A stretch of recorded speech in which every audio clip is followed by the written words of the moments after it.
Hi hello అండి. మంచి topic చెప్పుకుందాము.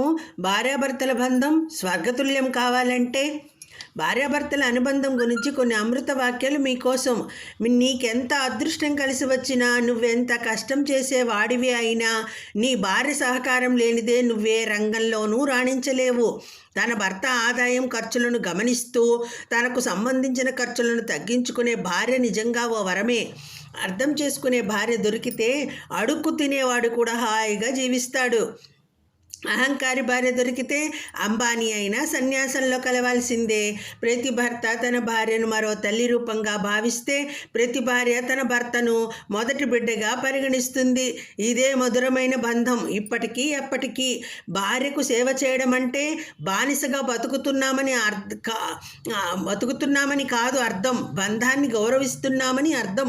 సంసారం అంటే కలిసి ఉండడమే కాదు, కష్టాలే వచ్చినా, కన్నీరే ఏరులై పారినా ఒకరిని ఒకరు అర్థం చేసుకుని కడవరకు తోడు వీడకుండా ఉండడం. ఒక మంచి భర్త భార్య కన్నీరు తుడుస్తాడేమో కానీ, అర్థం చేసుకునే భర్త ఆ కన్నీటికి కారణాలు తెలుసుకొని మళ్ళీ తన భార్య కళ్ళలో కన్నీరు రాకుండా చూసుకుంటాడు. భార్యాభర్తల సంబంధం శాశ్వతం. కొంతమంది మధ్యలో వస్తారు, మధ్యలోనే పోతారు. భార్యకు భర్త శాశ్వతం, భర్తకు భార్య శాశ్వతం.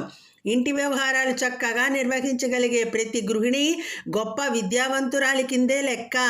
అమ్మ లేకుంటే మనకు జన్మ లేదు, భార్య లేకుంటే ఆ జన్మకు అర్థం లేదు.